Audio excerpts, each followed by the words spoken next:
Hello friends, welcome to UPSC success path. तो आज हम क्लास 6 हिस्ट्री का chapter number 1 introduction what where how and when पढ़ने वाले हैं। तो सबसे पहले इस चैप्टर में है क्या, हम पास्ट के बारे में जानेंगे कि पास्ट में जो चीज़ें होती थी तो कैसे होती थी। लोगों के पास पहनने के लिए क्या था, रहने के लिए घर कैसे थे, खाने के लिए फूड वो कैसे इकट्ठा करते थे, क्या क्या चीज़ें वो खाते थे, etcetera etcetera.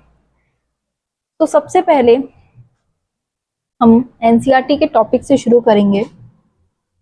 Where did people live, where did people live, लोगों ने रहना कहाँ कहाँ शुरू किया।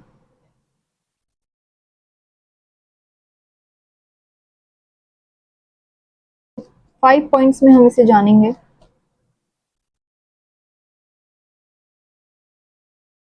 सबसे पहले नर्मदा रिवर, नर्मदा रिवर लोगों ने सबसे पहले, जो हमारी एनसीईआरटी में बात की गई है, नर्मदा रिवर के आसपास लोगों ने रहना शुरू किया।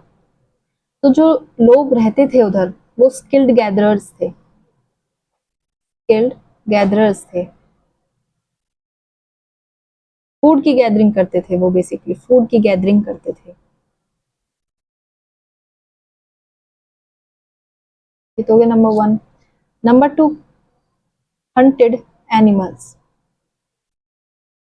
हंटेड एनिमल्स, एनिमल्स को हंट करते थे, एनिमल्स को खाते थे, हंट करते थे उनको। तो दूसरा हो गया सुलेमान और कीर्तन हिल्स, सुलेमान एंड कीर्तन हिल्स, ये हिल्स हैं, ठीक है, ये हिल्स हैं। तो 8000 साल पहले की बात है। सुनने में ऐसा लग रहा होगा कि कोई कहानी है, 8000 साल पहले। तो 8000 ईयर अगो लोगों ने, मतलब ये जो सुलेमान और कीर्तन हिल्स है ना, ये नॉर्थ वेस्ट में है, नॉर्थ वेस्ट साइड में पड़ती हैं। तो लोगों ने यहाँ पे क्रॉप्स ग्रो करना शुरू किया, ग्रोइंग क्रॉप्स। जो मेन और वुमेन थे उन्होंने यहाँ क्रॉप्स की खेती शुरू करी। वीट, क्रॉप्स में जैसे वीट हो गया, वीट हो गया, बार्ले, बार्ले हो गया। दूसरा, एनिमल्स की रेयरिंग शुरू करी उन्होंने, एनिमल्स की रेयरिंग रेयरिंग करना शुरू किया। एनिमल्स जैसे कि, तो शीप हो गया हमारा, गॉट हो गई, कैटल हो गए, ठीक है। तो यहाँ पे लोगों ने ये सारी चीजें करना शुरू करी, ठीक है। आगे थर्ड पॉइंट में गारो हिल्स, गारो हिल्स और विंध्यास, विंध्यास। गारो हिल्स कहाँ है हमारे, ये है नॉर्थ ईस्ट में, नॉर्थ ईस्ट में।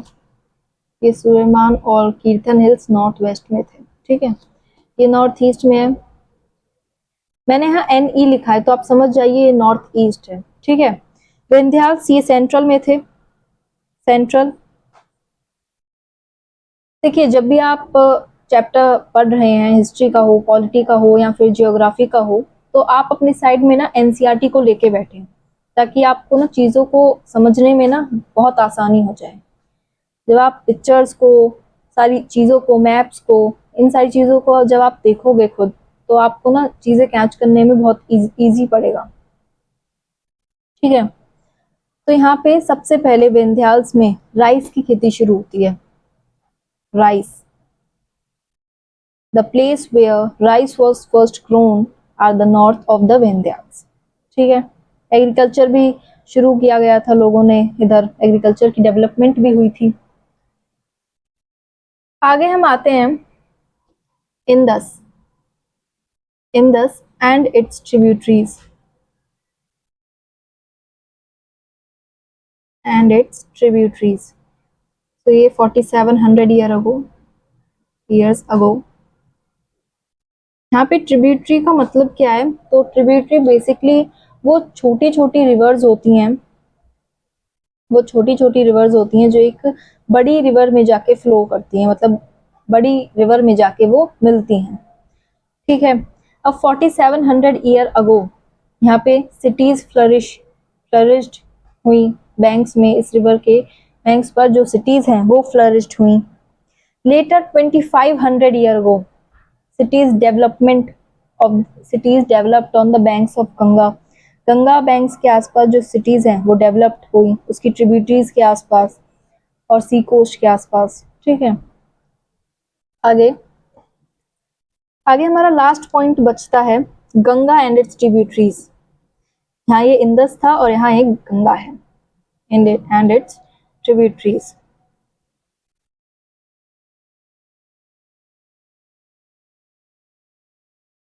Ganga and it's tributaries. तो यहाँ पे ना आपको एक चीज पर ध्यान देना है। तो एक मगधा जो किंगडम था वो इस साइड फ्लरिश हुआ था, मतलब इस साइड उसकी एस्टेब्लिशमेंट हुई थी, आज का बिहार का एरिया है वो। तो जो ये किंगडम था ये बहुत पावरफुल था और बहुत ही बड़ा किंगडम था। आगे बहुत से और भी किंगडम हैं जो यहाँ जो डेवलप हुए थे कंट्री साइड में, लेकिन आपके एनसीईआरटी में सिर्फ मगधा के बारे में थोड़ी सी जानकारी है कि वो बहुत पावरफुल था और बड़ा था। ठीक है, तो आगे हम बढ़ते हैं। Because of the changing pattern of occupation. अब ऐसे ऑक्यूपेशन बढ़ रहा है। ठीक है, लोग पहले क्या करते थे, हंटर गैदरर्स थे, फूड की गैदरिंग करते थे, फिर उन्होंने क्रॉप्स ग्रो करना शुरू शुरू किया, राइस की खेती हुई, फिर सिटीज फ्लरिश हुई, ये सारी चीजें हुई ऑक्यूपेशन ऑफ द पीपल। तो ये सारी चीजें जब हुई, जब उन्होंने एग्रीकल्चर शुरू किया, तो जब एग्रीकल्चर शुरू किया तो ऑक्यूपेशन भी चेंज हुआ। अब ऑक्यूपेशन चेंज होगा तो उनकी इकोनॉमी भी तो चेंज होगी। Economy changed, economy changed and it led to the, ये लिख लीजिएगा, it led to the change in polity. Polity यानी मतलब पॉलिटिक्स में भी चेंज आया, जो राजनीति वगैरह उधर होती थी उसमें भी तो चेंज आएगा। जब इकोनॉमी चेंज होगी, ऑक्यूपेशन चेंज होगा, तो ऑफ कोर्स पॉलिटी भी चेंज होगी उस एरिया की, of those areas, resulting in the large kingdom, resulting in the large kingdom.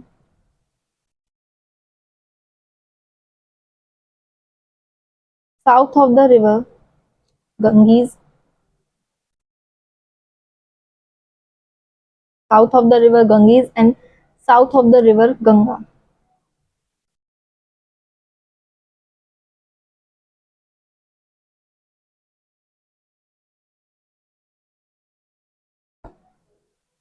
Called as Magda Kingdom. आपके एनसीईआरटी में बस इतना ही बताया मगधा किंगडम के बारे में। ठीक है, मगधा किंगडम। आगे हम बढ़ते हैं कि जब पीपल ट्रैवल हुए, पीपल ट्रैवल,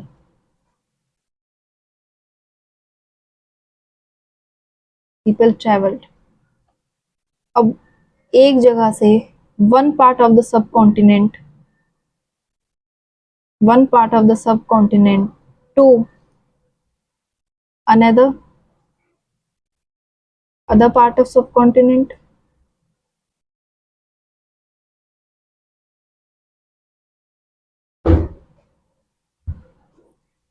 लोगों ने ट्रेवल करना शुरू किया एक जगह से दूसरी जगह। ठीक है, अब ऐसा तो है नहीं कि वो इजीली मूव ऑन हो गए, आगे बढ़ दिए। अब इन बीच में ये जो मैंने एरो लगाई है, तो इधर ना डिफिकल्टीज आती थी। डिफिकल्टीज आती थी कैसी, हिल्स आ गए, रिवर्स आ गए, डेजर्ट्स हो गए, सीज हो गई।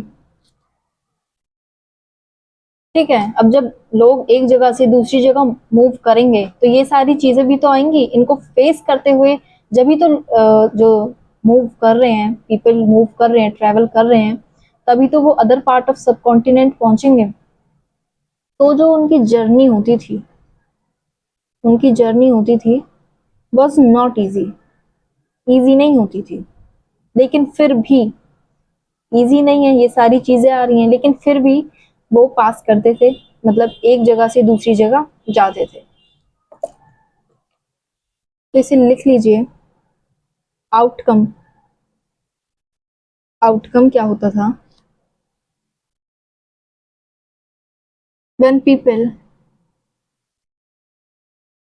Move from one part of सब continent,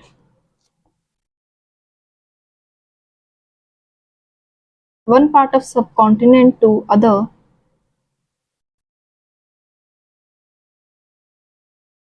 they not only travel, they not only travel, but their culture, belief, tradition also move. तो हमने यहाँ समझना क्या है कि हमने अपनी पॉलिटी की क्लासेस में भी समझा था कि जब कोई इंसान अगर एक जगह से दूसरी जगह जा रहा है तो सिर्फ वो इंसान नहीं जा रहा है, उसका कल्चर, ट्रेडिशन, बिलीव, लैंग्वेज, ये सारी चीजें भी उसके साथ जाती हैं। ठीक है, तो ये थोड़ा उसी से मिलता जुलता है कि जब लोग एक जगह से एक वन पार्ट ऑफ सब कॉन्टिनेंट टू अनदर जाते थे इन सारी डिफिकल्टीज को फेस करके, तो यहाँ पे सिर्फ वो ही नहीं जाते थे, उनका कल्चर, बिलीफ, ट्रेडिशन, ये सारी चीजें भी उनके साथ जाती थी। तो यहाँ क्या हो रहा है? यहाँ क्या हो रहा है? इंटरमिंगलिंग ऑफ कल्चर हो रहा है, इंटरमिंगलिंग ऑफ कल्चर, कल्चर का इंटरमिंगलिंग, मिक्स हो रहा है ना कल्चर। ठीक है, आगे हम बढ़ते हैं कि पीपल मूव हुए, उन्होंने मूव करा, पीपल मूव, लोगों ने मूव करा, तो क्या हुआ? कल्चर में क्या है? इनरिचमेंट आई, कल्चर भी तो मूव करा, इनरिचमेंट ऑफ कल्चर। ठीक है, अब ये सारी चीज हमें मतलब क्या दर्शाती क्या है? लोगों की जब मूवमेंट हुई तो कल्चर इनरिचमेंट हुई, आई उसमें। तो इसमें ना तीन चीजें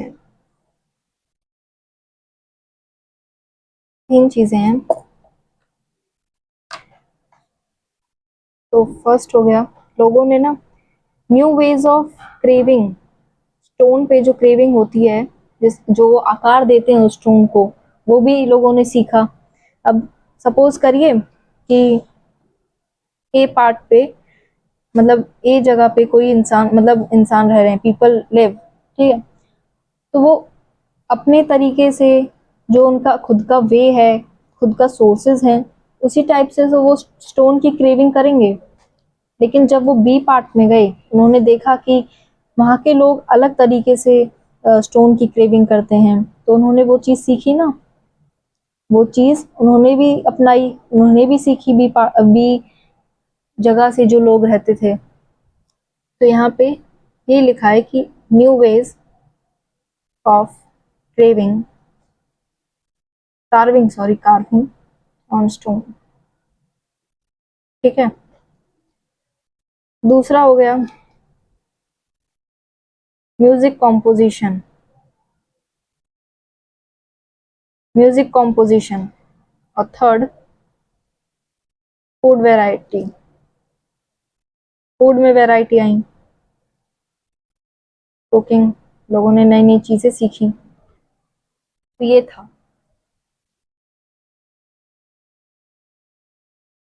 आगे हम देखते हैं, व्हाई डिड दे मूव, लोगों की मूवमेंट हो रही है, लोग एक जगह से दूसरी जगह जा रहे हैं, तो इसकी वजह भी तो है, कोई वजह भी तो होगी। लोग जब एक जगह से दूसरी जगह जा रहे हैं तो वैसे घूमने थोड़ी ना जा रहे हैं।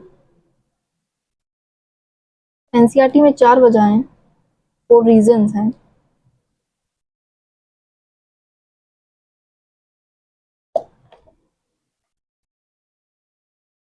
पहली, मैन एंड वुमेन जो एक जगह से दूसरी जगह जा रहे हैं लाइवलीहुड के तलाश में, रोजगार, ठीक है, पैसे कमाने, मतलब उस टाइम पे पैसे तो नहीं होते थे, लेकिन उन्हें कुछ सोर्स भी तो चाहिए जिस जिस तरीके से वो अपना रोजगार मतलब कर सकें। पहला तो रीजन हो गया लाइवलीहुड, खाने की तलाश में।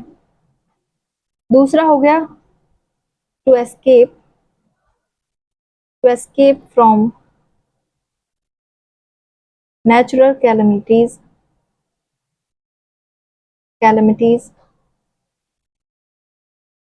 जैसे कि फ्लड आ गई, ठीक है, ड्रॉट पड़ गया, और भी बहुत सारे रीजन है नेचुरल कैलमिटी के। अर्थक्वेक आ गया, सब चीजें तहस नहस हो जाती है, नहीं हो जाती, तो वुमेन एक कारण ये हो गया, लाइवलीहुड, नेचुरल कैलमिटीज, वुमेन और मैन का एक जगह से दूसरी जगह जाना।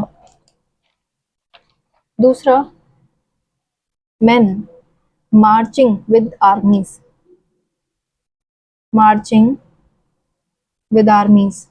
आर्मी के साथ जुड़ गए। अब आर्मी के साथ जुड़ गए हुए हैं तो लैंड को कॉन्कर करने के लिए, कॉन्करर अदर लैंड्स, आर्मी के साथ जुड़ गए। तीसरा रीजन होगा मर्चेंट्स का। मर्चेंट्स यहाँ पे क्यों आए हैं, मर्चेंट्स का क्या रीजन है? तो जो मर्चेंट्स होते हैं वो अपने कारनावा के साथ मूव करते हैं, कारनवास, ठीक है, कारनवास यानी अपने जो भी उनके साथ कैटल्स होते हैं उनके साथ वो मूव करते हैं, कैरिंग वैल्यूएबल गुड्स, ये भी एक रीजन है।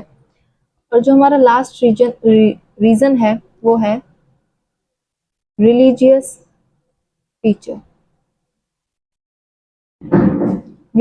Teacher moving to sorry moving villages to villages.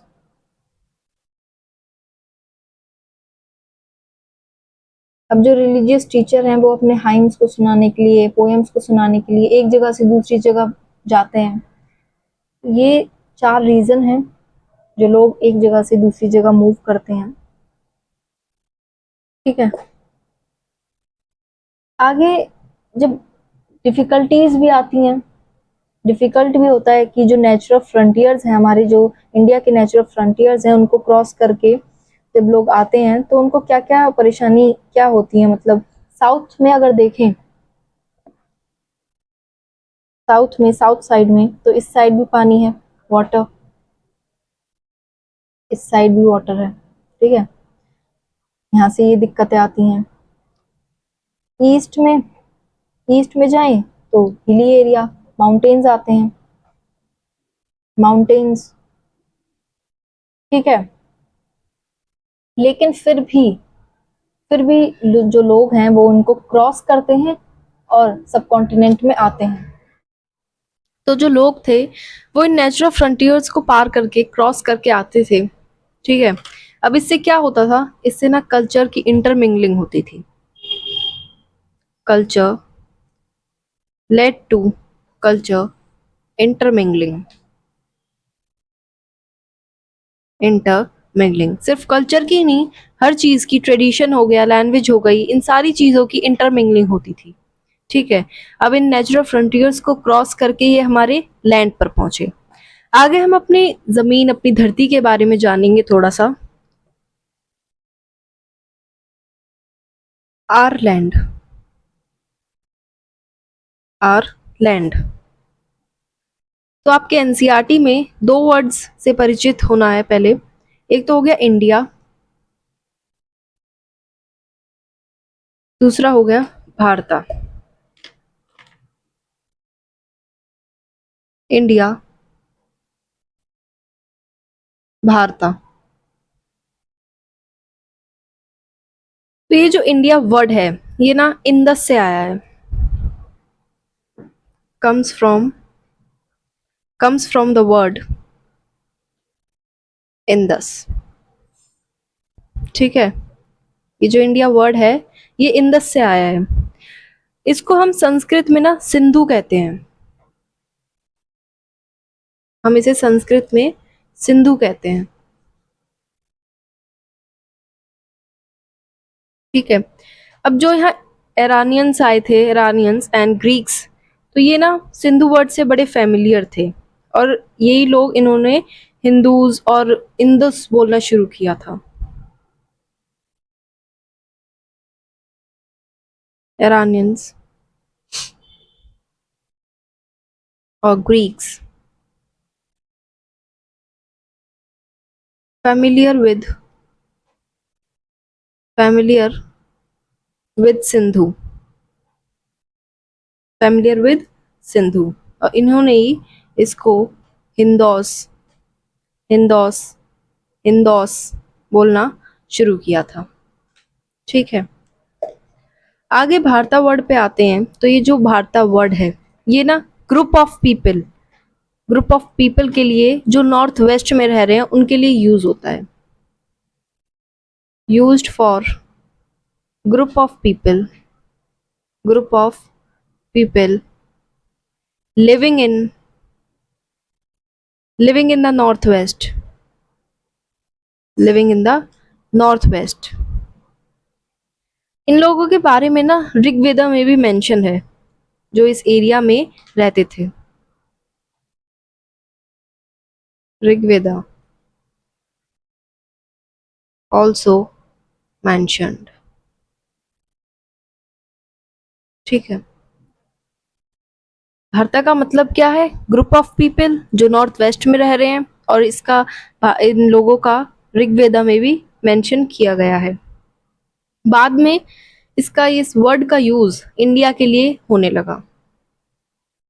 Later on it use for India. ठीक है, इंडिया के लिए ये बाद में यूज होने लगा।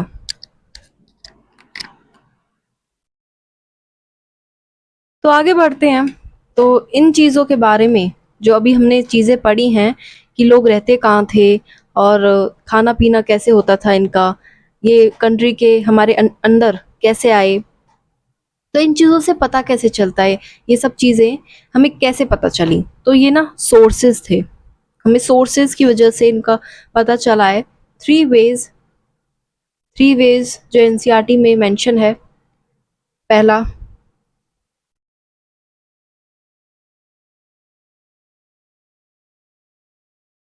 मैन्युस्क्रिप्ट्स।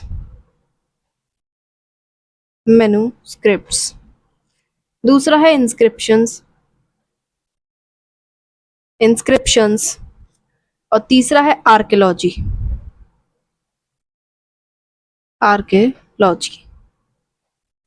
ठीक है, तो मैन्युस्क्रिप्ट का मतलब क्या होता है?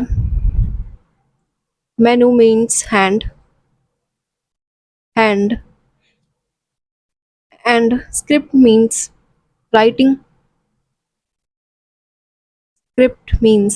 Writing. So overall it means writing from hands, हाथ से लिखे हुए स्क्रिप्ट्स। Writing from hands. ठीक है, राइटिंग फ्रॉम हैंड्स। तो ये जो चीजें लिखी जाती थी मैन्युस्क्रिप्ट्स में, ये ना पाल्म लीव से लिखी जाती थी, पाल्म लीव पर ये लिखी जाती थी, और इसे बार्क ऑफ ट्री भी बोलते हैं, जो एनसीईआरटी में वर्ड दे रखा है ब्रिच।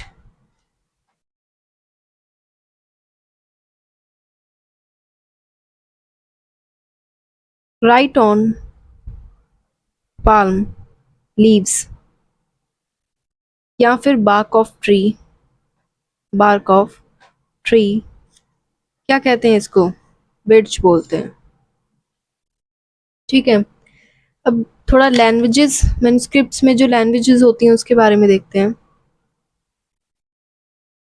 लैंग्वेजेस, पहला तो हो गया संस्कृत। संस्कृत, दूसरा हो गया प्राकृत, ये लैंग्वेज है प्राकृत, और तीसरा हो गया तमिल।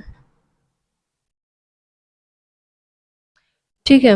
अब इन मैन्युस्क्रिप्ट्स में religious belief, lives of king, epics, poems, plays, medicines, science, इन सब चीजों के बारे में लिखा होता है। Religious belief, lives of kings, राजाओं का रहना सहना, पोएम्स, मेडिसिन्स, एटसेट्रा। ठीक है। स्क्रिप्ट का मतलब क्या होता था, जो भी मैंने बताया कि जो चीज़ हम लिखते हैं तो इनमें ना लेटर और साइंस भी होते हैं, लेटर और साइंस भी होते हैं। जब हम इसको स्पीक करते हैं, रीड करते हैं, बोलते हैं, तो ये लैंग्वेज हो जाती है। ठीक है। आगे हम बात करते हैं इंस्क्रिप्शंस की। इंस्क्रिप्शन मतलब जब हम किसी चीज को एक हार्ड सरफेस पर लिखते हैं। इसमें क्या था, हमने bark of tree, palm leaves पर लिखे थे, हैंड रिटर्न्स थे। अब इनमें क्या था कि ये ना हार्ड सरफेस पर, जैसे स्टोन्स हो गए, मेटल्स हो गए, इन सारी चीजों पर ये लिखे जाते थे inscriptions. Written on hard surface like stone, metal. ठीक है। अब इसमें ऑर्डर ऑफ किंग लिखे जाते थे, कि मतलब किसी राजा ने ऑर्डर दे दिया कि ये चीजें मेरे राज्य में होंगी, तो ऐसे ही हार्ड सरफेस पर ये लिखे जाते थे और लोग इनको रीड करते थे, फॉलो करते थे इन सारी चीज़ों को। जब देखते थे, रीड करते थे, तो उन सारी चीज़ों का, रूल्स का, जो भी राजा के द्वारा बनाई जाती थी उसको ऑबे करते थे। ठीक है। अब राजा ने लड़ाइयाँ लड़ी, बैटल लड़ी, तो उस चीज़ का भी ये मेंशन इंस्क्रिप्शन के थ्रू ही होता था। ठीक है। अपनी विक्ट्री को वैसे लिखवा दिया करते थे कि जो भी लोग हैं वो उन्हें पढ़ेंगे और वो अपने राजा के बारे में जानेंगे। Mention their victories of their battle। यहाँ their वर्ड किंग्स के लिए यूज हो रहा है। तो तीसरा है हमारा आर्कियोलॉजी, जो एक्सकवेट करते हैं चीजों को, एक्सकवेट। ठीक है। जैसे बोन्स हो गए, ठीक है, एनिमल्स की बोन्स एक्सकवेट की हैं, निकाली हैं। किसका डोमेस्टिकेशन होता था, ये भी आर्कियोलॉजी के थ्रू पता चलता है। टूल्स मिले हैं, बिल्डिंग्स के रिमेन्स मिले हैं, टूल्स, बिल्डिंग रिमेन्स, ये सारी चीजें, बिल्डिंग रिमेन्स। और हमें पता चलता है कि उस टाइम में जो ब्रिक्स यूज होती थी वो किस मटेरियल की होती थी, कैसे लोग उनका यूज करते थे। ये सारी चीजें हमें आर्कियोलॉजी से ही पता चलती हैं। आर्कियोलॉजिस्ट ने एक्सकवेट करना शुरू किया था। ठीक है।